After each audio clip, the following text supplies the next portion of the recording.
ada beberapa mazhab fikih. Kita tahu yang utama mazhab Hanafi ya, karena asal mazhab yang paling sepuh siapa? Hanafi atau Imam Abu Hanifah. Kedua Imam Malik. Siapa? Imam Malik. Syekh Syafi'i, gurunya Imam Syafi'i. Ketiga Imam Syafi'i. Setelah itu ada Imam Ahmad bin Hanbal.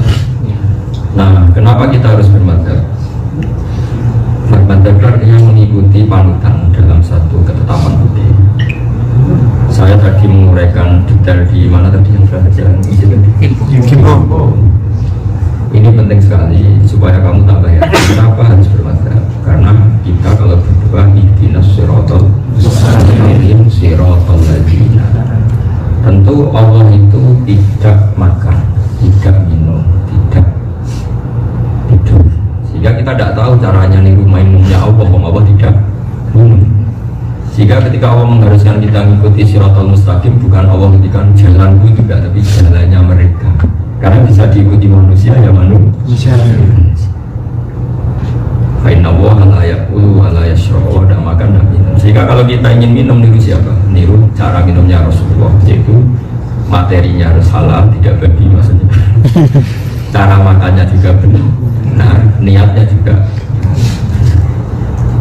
Sehingga untuk menuju kebenaran syaratnya apa? Mengikuti jalannya mereka yang telah engkau beri nikmat. Artinya harus bermadzhab, harus ada yang diikuti. Dan diikuti siapa yang harus diikuti? Orang yang telah engkau beri nikmat. Siratal ladzina an'amta. An'amta itu fi'il madhi, yang telah engkau beri nikmat. Jangan orang yang potensi dapat nikmat yang enggak jelas. Hanya orang yang punya otoritatif bermadzhab, orang yang pinter, yang soleh, yang bahkan ketika meninggal dalam keadaan husnul, yaitu imam kita, imam ahli sunnah. Jadi kalau ada orang tanya, kenapa kita harus bermadzhab, baca saja surat Fatihah, ihdinas siratal mustaqim siratal ladzina. Ya, jadi bukan siratoka, jalannya kamu engkau Allah, tapi siratal ladzina. Ngikuti ladzina an'amta alaihim sama juga ngikuti Allah. Sebab itu di Quran ada ayat mayyuti'ir rasulah faqad atau Allah. Yang taat pada Rasul pasti taat pada Allah. Bukan dibalik taat pada Allah. Karena kita tidak tahu caranya taat sama Allah tanpa ada Rasul. Jelas ya ini ya, kenapa kita harus bermadzhab. Lalu fakta dalam Islam ada 4 mazhab, yaitu Hanafi, yang urut yang Hanafi, Maliki, Syafi'i. Mazhab Hanafi itu identik dengan mazhab ahli ra'yi, mazhabnya orang yang penuh dengan logika, semuanya di logika, sehingga beliau dikenal dengan imam ahli ra'yi, imam bagi mereka yang suka logika. Sehingga ada mazhab Hanafi yang dengan tanda kutip agak naif tapi masuk akal. Kalau kita semua meyakini alat tathhir, alat yang bisa mensucikan kan hanya 2, 1 air, 2 debu. Sehingga kalau kita wudhu tidak mendapatkan air, tayamum bergaul. Tapi sebetulnya ada alat tathhir yang ketiga yang Anda tidak akan melakukan itu, yaitu an-nar, api. Dalam fikih Syafi'i misalnya ada batu bata yang dikelola dengan yang materinya diantaranya pakai kotoran sapi, itu najis. Banyak nggak diantara kita yang misalnya nanam tanaman kan pupuknya dari apa? Kotoran sapi. Bahkan sebagian materi batu bata juga dari campuran kotoran sapi. Tapi cara mazhab Hanafi karena itu mengalami pembakaran sudah suci. Karena kalau mengalami pembakaran berarti mengalami ditathhir, disucikan oleh api. Sehingga kalau kita mau guyon-guyonan, kalau kamu wudhu udah dapat air, udah dapat turab, terus mau wudhu pakai mati kan. Tapi Imam Hanafi gak salah, beliau mencontohkan ketika orang mukmin banyak dosa akan masuk surga itu disucikan di mana? Itu cara berpikir Imam Hanafi. Katanya orang mukmin yang penuh dosa saat mau masuk surga disucikan dengan api. Berarti api adalah alat pensuci. Kalau gitu berarti batu bata meskipun dari kotoran sapi atau apa saja kalau mengalami pembakaran berarti sehingga gak perlu ada perdebatan bagaimana ini hukumnya batu bata, kan cara bikin diinjek-injek, kadang di situ ada teledong apa tapi ada macam-macam, itu sah karena mengalami pembakaran. Dan pembakaran itu bagian dari alat tathhir, alat pensuci.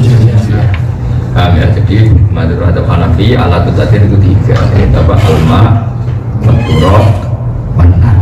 Tapi jangan pakai wudu ya, jadi ya apalagi pakai mandi kira-kira madhab seperti itu. Madhab itu cara berpikir melihat teks. Kenapa ada madhabul arba? Karena memang teks yang di luar mansus, di luar ketetapan eksplisit, pasti orang cara pandang itu beda. Di luar teks secara eksplisit, secara sorry. Ya, ini agak ngaji detail karena salahnya kalian menamakan diri istimewa. Istimewa itu gak boleh goblok. Pokoknya semuanya harus sebab istimewa. Masa istimewa bodohnya kan gak keren. Jadi yang di sini harus bertanggung jawab. Ya kan anak istimewa pikirnya kan anak. Istimewa keren. Begini, kenapa harus bermadzhab? Dan saya spesial akan rangkan madzhab. Kenapa harus bermadzhab? Karena setiap satu teks yang tidak eksplisit, kalau dalam bahasa pondok tidak sorry, itu pasti yahtamilu wujuhan katsira, pasti berpotensi maknanya kan. Kenapa yahtamil? Ya memang yahtamil, pasti iya. Misalnya gini, saya beri analogi. Kang Sifain namanya Mas Sifain. Saya belikan gedang goreng untuk hormat tamu. Saya jelas menyebut kalimat, saya belikan gedang goreng untuk hormat tamu. Kemudian ternyata di toko itu gedang goreng nggak ada. Kemudian dia beristihad dibelikan telo goreng atau dibelikan apem atau roti. Kira-kira kiainya marah, menyalahkan karena nyatanya tidak gedang goreng, atau membenarkan yang penting ada yang dipakai hormat tamu. Kamu milih mana? Mungkin yang kedua. Hormat tamu, karena kalimat gedang goreng itu apakah kalimat yang mewakili alat untuk hormat tamu? Apa memang harus Gedang goreng. Ya, yang lainnya fokus saja.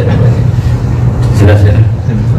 Jadi, nah itu kira-kira istihad seperti ini. Mau tidak mau kita harus istihad. Kalau tidak ya bodoh sekali. Makanya jadi kelompok-kelompok ekstrim karena nggak mau berpikir secara ijtihad. Sehingga ketika Rasulullah zakat dengan kurma atau zakat dengan apalah yang makanan pokok Arab, misalnya Rasulullah sudah pakai roti, pakai gandum. Oleh Imam Syafi'i roti dan gandum dan kurma itu diganti kalimat itu. Zakat hanya sah biku tibalati dengan makanan yang menjadi kod makanan pokok negara. Sehingga orang Indonesia nggak boleh zakat dengan kurma, juga nggak boleh zakat dengan roti, harus pakai. Karena ketika Nabi memilih tamer atau memilih gandum, memilih khintoh di Arab adalah pilihan yang atas nama kuti ahli balad, makanan yang pokok di negara. Jadi ketika di Indonesia otomatis kita ganti, mungkin di Papua atau di mana diganti sagu. Ini yang namanya istihad. Sekarang misalnya Rasulullah kenal, Rasulullah ngasih putrinya Fatimah, misalnya ini Fatimah kamu tak kasih roh, ini Fatimah kamu tak kasih jilbab. Itu maknanya jilbab apa penutup aurat? Penutup aurat. Sehingga kamu nggak boleh niru saya jilbaban karena Nabi ngasih putrinya juga jilbab. Jadi salah kaprah. Maka jilbab di sini maknanya apa? Penutup. Ya sudah, kalau kamu lelah ya jangan beli jilbab. Ini masalah istihadiyah. Ya jelas ya. Nah kenapa banyak paham ekstrim? Karena nggak mau mikir, nggak mau berpikir secara usul fikih. Sehingga NU itu utamanya Basim Asy'ari mengenalkan toro ikut istihad, kaifiyatul istihad, cara-cara beristihad. Ini penting saya utarakan karena orang sudah mulai malas berpikir, akhirnya jadi Islam yang itu kan ibarat begini kalau dalam kias seperti dengerin. Allah yang ngintikan fala taqul lahuma uffin, kamu jangan pernah bilang sama kedua orang tua kamu bus. Maknanya itu apa? Aku orang meninggus, umumnya kakek kamu. Yang dilarang Quran kan bus, kalau kakeannya kan tidak ada ayatnya. Itu kira-kira ngajak goblok apa ngajak pinter? Bukan seperti orang yang ngalalkan tikus, ngalalkan cacing. Di Quran kan enggak ada tulisannya. Memangnya Quran disuruh goblok ngomong detail-detail yang enggak mungkin. Itu kan seperti anekdot dalam dunia pesantren. Ada santri saking gobloknya itu sering naboi istrinya. Naboi itu kan pakai tangan. Terus si istrinya lapor Pak Kiai santri Anda yang bernama Siva itu harus sama saya sering naboi. Bukan nasihati. Setelah dinasihati sembuh. 1 bulan lagi istrinya bilang, Pak Kiai sekarang gantinya Diangi. Kenapa gantinya Diva Siva? Kiai kan hanya larang naboi, kalau nyadui kan belum. Jadi dia terlalu tekstual lah. Kalau naboi pakai tangan dilarang, berarti kalau nyadui belum pasti dilarang. Ya ada Itu namanya terlalu tekstual. Padahal kalau mau belajar usul fikih dia tahu makna naboi adalah nyaki, sehingga semua bentuk nyaki juga haram atau tidak boleh. Berarti apa? Naboi ini hanya teks yang bermakna kias atau bermakna ibaratun an hurmatil idza. Jadi naboi kalau haram berarti yang dimaksud adalah nyakiti haram. Bukan kok kalau naboi haram nyakiti belum pasti. Ini juga belum kan nggak ada hadisnya. Sementara ini orang-orang tertekstualis sini kan gitu kan nggak ada dalilnya, nggak ada hadisnya. Itu yang nggak ada itu dalilnya, apa saking nggak ada akalnya. panas mikir. Jadi itu yang namanya istihad. Kalau kamu haram naboi berarti haram nyadui, karena maknanya jangan naboi adalah jangan nyaki. Sehingga kamu ludahi ya haram, nyadui ya nah, termasuk menerlantarkan juga. Karena istri sampai makan utang tonggo itu sakit. Kamu tinggal di Korea, seneng-seneng istri kamu terlantar sampai untuk makan saja utang tonggo itu sakit kan? Itu dulu dia haram. Nenek moyangnya haram.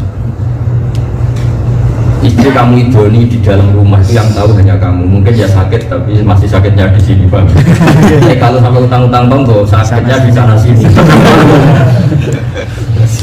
Artinya apa? Kalau Anda ngerti usul fikih, ada kalimat jangan naboi istri, berarti jangan nyaki. Kalau Rasulullah sedekah dengan dinar, dinar itu mata uang Arab Saudi zaman itu. Terus kamu, saya tidak mau sedekah pakai rupiah, apalagi pakai uang. Hadisnya mana kalau Rasulullah sedekah pakai uang? Memangnya Rasulullah orang Korea? Wow. Itu terlalu tekstual. Makanya orang yang sidik-sidik sunnah Rasul suruh ngaji lagi, bang, ngaji usul apa? Tapi kita mau ngeritik mereka gimana? Kamu sendiri yang ngaji. Kamu sudah punya kantor cabang. Makanya saya yang malu kalau mau ngeritik kubu sebelah gak ngaji usul fikih, memangnya kubu kita ngaji? Kan enggak juga. Kalau ngaji enggak ini saya imamnya tanya ngaji enggak? Kita mengajar usul fikih. Jawabannya ngemper.